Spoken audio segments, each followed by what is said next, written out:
하나님의 이름을 바르게 많이 사용하십시오.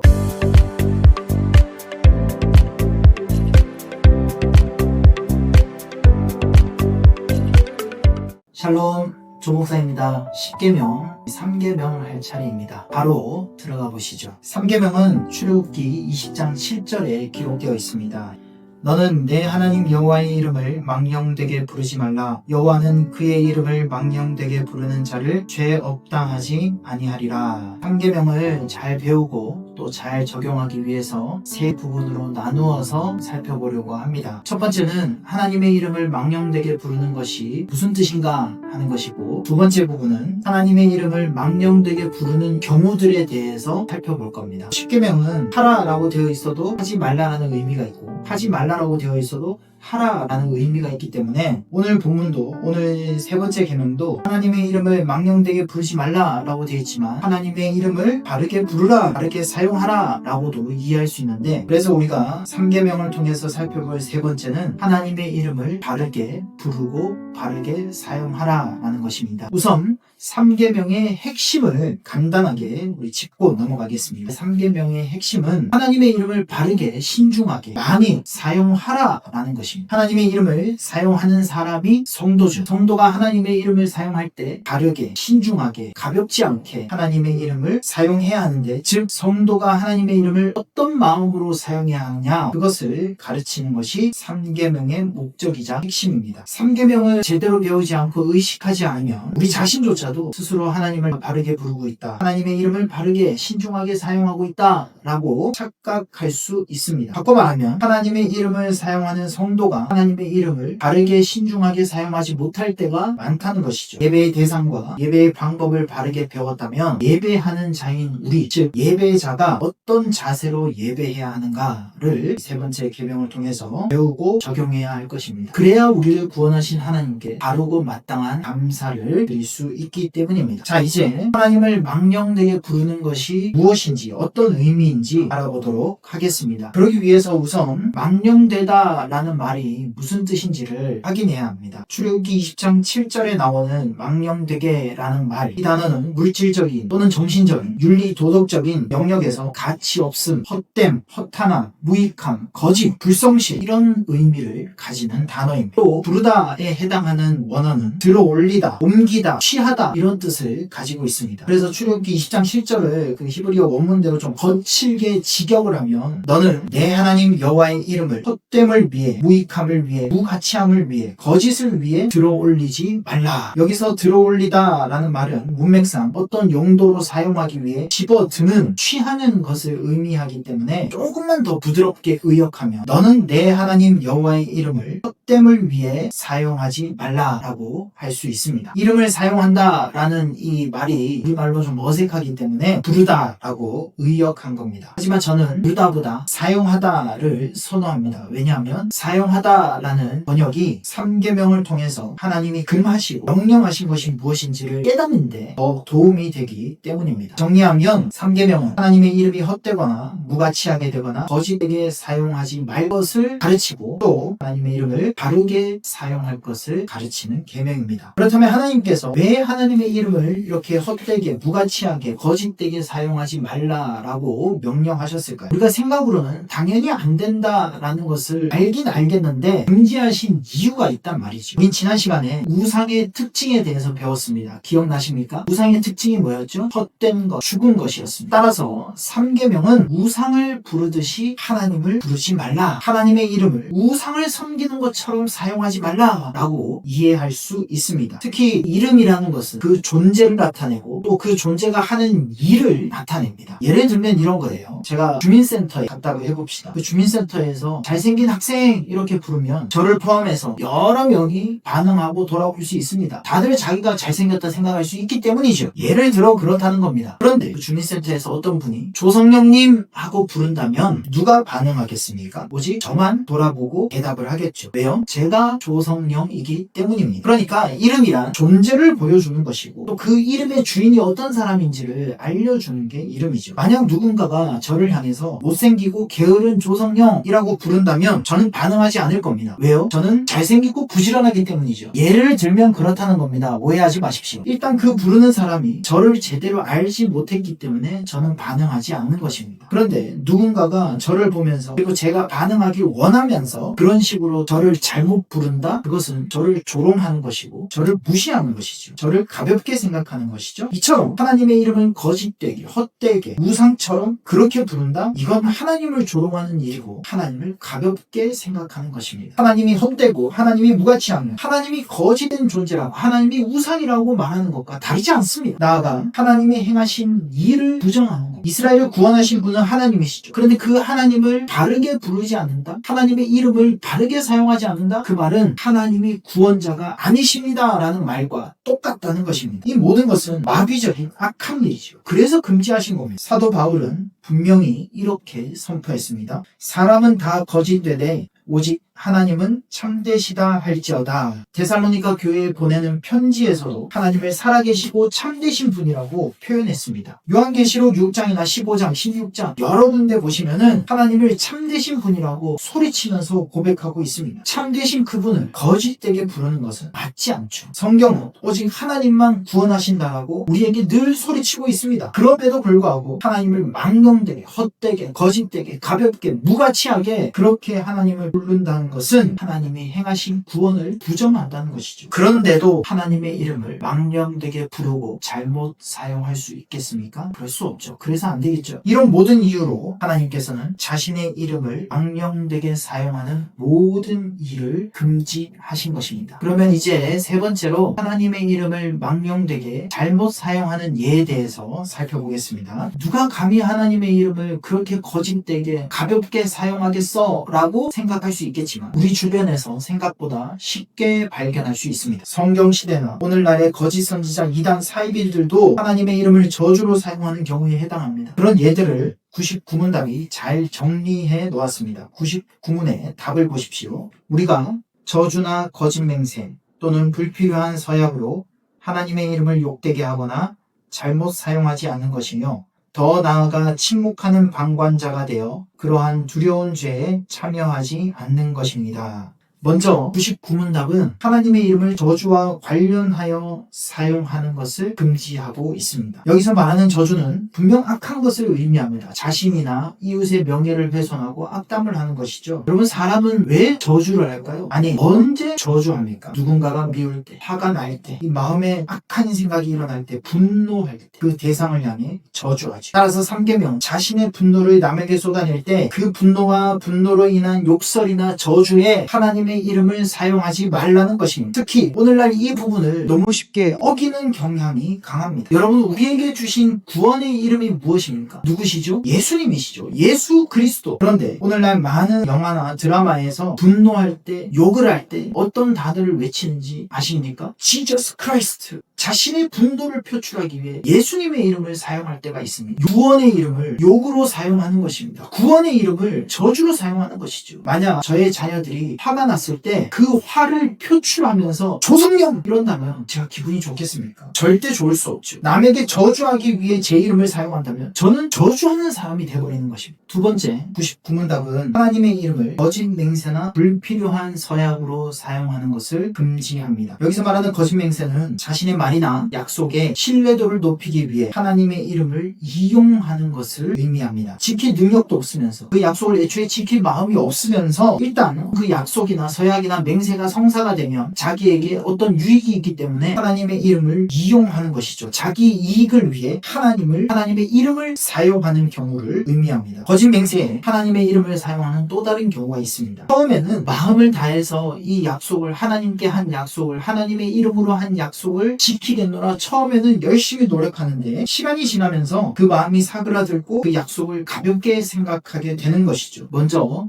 이 해설 때문에 여러분들의 마음이 다치지 않기를 정말 간절히 기도합니다. 우리가 임직할 때 삼위일체 하나님의 이름으로 선포하죠. 이것은 삼위일체 하나님께 내가 이 직무를 감당하겠노라 약속하는 것입니다. 처음에는 바르게 하려고 하죠. 애를 씁니다. 그런데 시간이 지나면 그 마음이 점점 식고 사라져 버립니다. 하나님께 맹세했던 그 처음과 같지 않다는 것이죠. 직무를 수행해야 하는데도 가볍게 여기고 수행하지 않는다? 하나님께 한 맹세, 하나님께 한 서약을 가볍게 여긴다는 것이고, 그 맹세, 그 서약의 주인 되시는, 주관자 되시는 하나님을 가볍게 여기는 것입니다. 임직할 때만이 아니라 우리가 세례를 받을 때, 입교할 때도 마찬가지죠. 우리가 많은 증인들 앞에서 그렇게 하겠다고 대답을 했음에도 불구하고 그 서약을 지키지 않는다면, 달라지는 것이 없다면 이 역시 거짓 맹세에 하나님의 이름을 사용한 것밖에 되지 않습니다. 이런 예 중에 중요한 예가 결혼입니다. 물론 여기에는 더 많은 설명이 필요한데 어쨌든 이 3계명 안에서 짧게 간략하게 살펴보자면, 일반적으로 결혼에 대한 성혼을 선포합니다. 삼위일체 하나님의 이름으로 말이죠. 그 선포에 신랑과 신부와 그리고 증인으로 참여한 우리들이 아멘 합니다. 그렇게 했음에도 그 부부, 그 가정의 신앙 문제에 대해서 관심이 없거나 기도하지 않거나 돌보지 않는다면 그건 거짓 맹세입니다. 그렇게 맹세했음에도 부부가 서로 간에 책임을 소홀히 한다? 그건 거짓 맹세죠. 물론 논의해야 될 부분이 많습니다. 어쨌든 이렇게 하나님의 이름을 사용하는 서약식, 서약한 후 그 약속을 지키지 않는 것, 그 약속을 가볍게 생각하는 것, 그것은 거짓 맹세라는 점을 잊지 마십시오. 지키기 위해 노력하는데 잘 못하는 것과 가볍게 생각해서 지키지 않는 것은 다른 것입니다. 또 99문답은 불필요한 일에 하나님의 이름을 사용하지 말라고 가르칩니다. 농담으로 웃기려고 아무 의미 없이 하나님의 이름을 사용하는 것이죠. 이 주변에서 쉽게 볼 수 있습니다. 오 마이 갓이라는 말을 자주 들어보셨을 겁니다. 이런 표현이 대표적이죠. 하나님의 이름을 실망하거나 놀랐을 때 단순 감탄사로 사용하는 것입니다. 모두가 그렇다는 건 아닙니다. 그런데 많은 분들의 습관적으로 나옵니다. 의미가 없이 형식적으로 불필요하게 그렇게 사용한다는 것이죠. 만약 그런 식으로 주님의 이름을 사용했다면 그건 그저 하나님의 이름을 마치 주술적인 의미로 사용하는 것이죠. 이 모두를 하나님의 이름을 불필요한 일에 사용하는 것, 곧 하나님을 가볍게 여기어 그분의 이름을 가볍게 의미 없게 사용하는 경우에 해당합니다. 마지막으로 요리문답은 침묵하는 방관자가 되지 말라라고 가르칩니다. 이 경우는 하나님의 이름을 분명 사용해야 하는데 마땅히 합당하게 사용해야 함에도 불구하고 사용하지 않는 경우를 이야기하는 것이죠. 여러분, 우리가 하나님의 이름을 언제 사용해야 합니까? 예배할 때. 그 예배는 우리가 모이는 공예배이기도 하지만 우리의 성도의 예배자의 삶을 의미하기도 합니다. 삶에서 하나님의 이름을 사용해야 할 때가 있는데 부끄러워서 사용하지 않는 경우, 그저 타협하고 지나가는 경우, 그런 경우들이 바로 침묵하는 방관자가 되는 경우들입니다. 예를 들면 부끄러워서 식사기도를 하지 않는 것이죠. 바깥에 나가서. 이런 식으로 침묵하는 방관자가 되기도 하지만 또 다른 경우도 있습니다. 누군가가 하나님의 이름을 잘못 사용하고 오용해서 하나님의 이름이 욕되게 하는데도 불구하고 그저 가만히 있는, 그것이 침묵하는 방관자입니다. 그럴 때는 알려주어야 합니다. 잘못 사용했다고, 잘못됐다고, 우리 하나님은 그런 분 아니라고 알려줘야죠. 그러면 하나님의 이름을 잘못 사용하면 어떻게 될까요? 출애굽기 20장 7절에 이렇게 되어 있습니다. 여호와는 그의 이름을 망령되게 부르는 자를 죄 없다 하지 아니하리라. 레위기 24장 16절에 이렇게 되어 있습니다. 여호와의 이름을 모독하면 그를 반드시 죽일지니 온 회중이 돌로 그를 칠 것임이라. 거류민이든지 본토인이든지 여호와의 이름을 모독하면 그를 죽일지니라. 우리 하이델베르크 요리문답 100문답에도 이렇게 답을 하고 있습니다. 하나님의 이름을 욕되게 하는 것보다 더 크고 하나님을 진노케 하는 죄는 없습니다. 따라서 하나님께서는 이 죄를 사형으로 벌하라 명하셨습니다.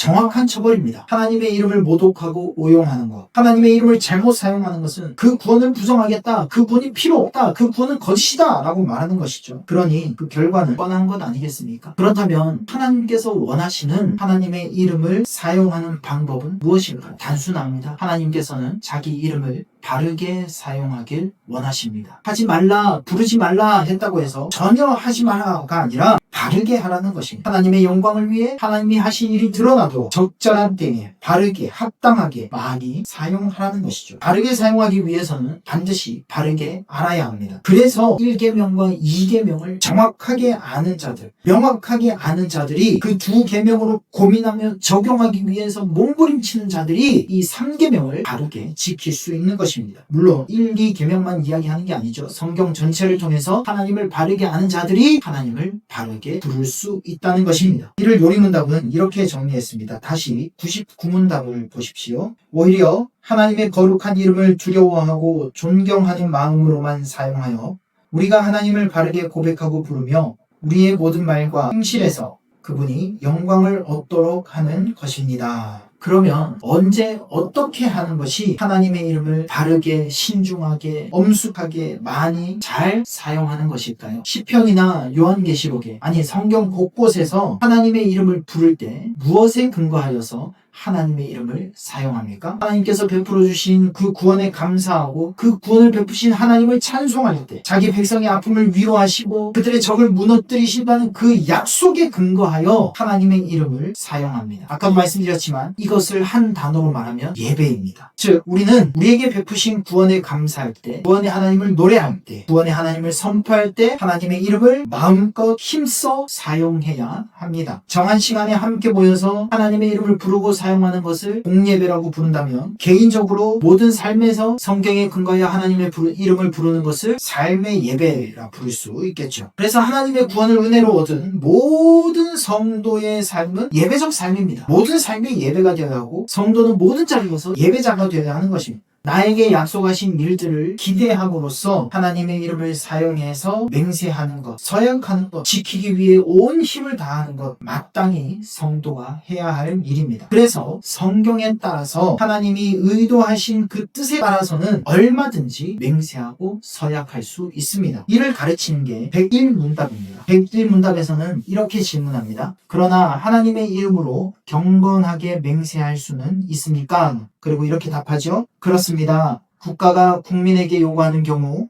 혹은 하나님의 영광과 이웃의 복을 위하여 신뢰와 진리를 보존하고 증진시키는 데 꼭 필요한 경우에는 맹세할 수 있습니다. 그러나 맹세는 하나님의 말씀에 근거한 것이며 그렇기에 구약과 신약의 성도들도 이것을 옳게 사용해 왔습니다. 국민으로서 성경에 위배되지 않는 선에서 하나님의 이름을 사용하여 맹세하는 것은 가능합니다. 예를 들면 우리가 법정의 증인으로 불려갔을 때 나는 하나님 앞에서 국민 앞에서 진실만을 말하겠습니다 라고 맹세하는 것이 가능하다는 뜻입니다. 그런데 여러분 잘 아시듯이 예수님께서 뭐라고 말씀하셨습니까? 어떤 식으로든 맹세하지 마라 이렇게 말씀하셨었습니다. 마태복음 5장 33절 36절에서 예수님이 이렇게 말씀하셨죠.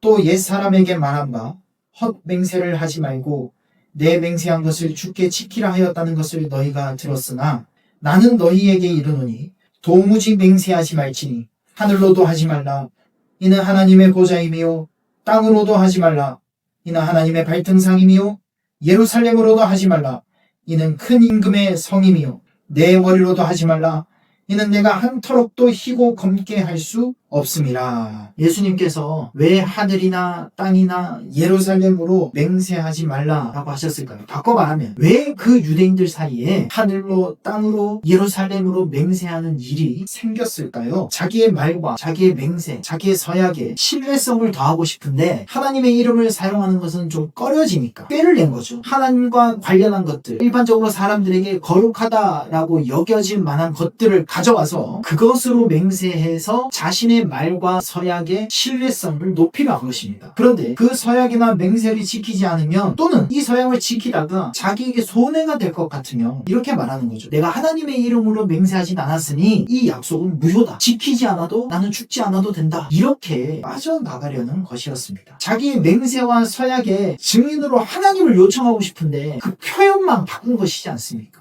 하나님의 이름을 사용하면 그 보복이 죽음이라는 그 결과가 두려우니 나는 이름을 사용하는 것은 피한다 라고 핑계하는 것입니다. 예수님께서는 이런 식의 자신을 위한 거짓 맹세, 잘못된 맹세를 하지 말라고 비판하신 것이죠. 참 안타깝게도 이런 잘못된 교리가 로마 가톨릭, 특히 종교개혁 직전 교회에까지도 남아 있었습니다. 16세기 당시 하이델베르크 요리문답이 작성되던 그 당시의 교회는 삶의 각 영역마다 거기에 해당하는 성인, 또 거기에 해당하는 천사들이 있다라고 가르쳤습니다. 맹세나 사역을 할 때 이를테면 병 낫는 것은 성 누구누구누구의 이름으로, 혼인은 성 누구누구누구의 이름으로, 이런 식으로 맹세하고 사역했던 것이죠. 다양한 천사의 이름이 있어서 그 천사의 이름을 대면서 맹세하기도 했습니다. 문제는 어떤 일에 정확한 성인과 천사의 이름으로 맹세하지 못하면 모든 것이 무효가 된다는 겁니다. 이게 바로 우상숭배죠. 사도들이나 성경에 등장하는 여러 믿음의 조상들, 심지어 천사들까지도 모두 피조물입니다. 이들을 자신을 포함한 다른 누군가의 맹세를 보장하지 못하며 그 맹세를 지키도록 그들에게 일하지 못합니다. 그래서 하이델베르크 요리문답 102문답은 이렇게 가르칩니다. 성인이나 다른 피조물로도 맹세할 수 있습니까? 이렇게 답하죠.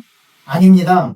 정당한 맹세는 오직 홀로 사람의 마음을 아시는 하나님을 불러 진리에 대해 증인이 되어주시며 내가 거짓으로 맹세할 때에 형벌하시기를 구하는 것입니다. 이러한 영예는 어떤 피조물에게도 돌아갈 수 없습니다. 여러분, 설령 이 성경책이라 할지라도 이 성경책에다 대고 맹세하는 것은 잘못된 맹세입니다. 우리는 어떤 피조물에 대고 맹세하는 자들이 아니라 살아계신 하나님께 서약하고 맹세하고 지키기 위해 힘쓰는 자들이죠. 3계명을 정리 요약하겠습니다. 3계명, 너는 내 하나님 여호와의 이름을 망령되게 부르지 말라. 여호와는 그의 이름을 망령되게 부르는 자를 죄 없다 하지 아니하리라 라는 이 명령은 다음과 같이 정리할 수 있습니다.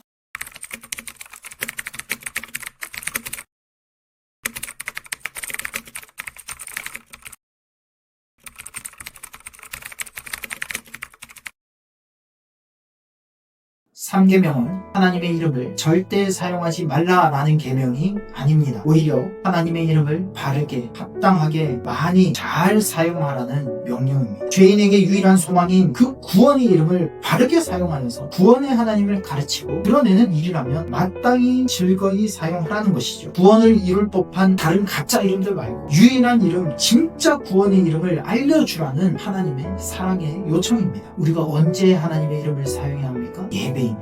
예배할 때 가장 바르게, 가장 합당하게 하나님의 이름을 부르고 높이며 사용해야 합니다. 또 우리의 삶은 예배자의 삶이기 때문에 우리 삶의 모든 부분에서 하나님의 이름을 바르게 사용해야 합니다. 나아가 하나님의 이름의 바른 사용을 위해서 침묵해서도 안 될 것입니다. 안타깝게도 유대인들은 하나님의 이름을 잘못 사용했을 때 주어지는 결과, 그 죽음 때문에 두려워서 하나님의 이름 사용을 극도로 제한했습니다. 하지만 우리는 다르죠. 우리는 하나님의 사랑과 구원에 감사하여 기쁨으로 하나님의 이름을 부르고 사용하며 자랑하는 자들입니다. 예배자인 우리의 예배하는 마음 자세가 그러해야 하다는 것이죠. 마음 없는 형식, 의미 없는 습관, 이런 것들이 우리 삶에 있었는지를 3계명을 통해 점검하고 3계명이 가르치는 바를 자신에게 잘 적용하시기를 바랍니다. 다음 주에 4계명 예배하는 날로 다시 만나도록 하겠습니다. 감사합니다.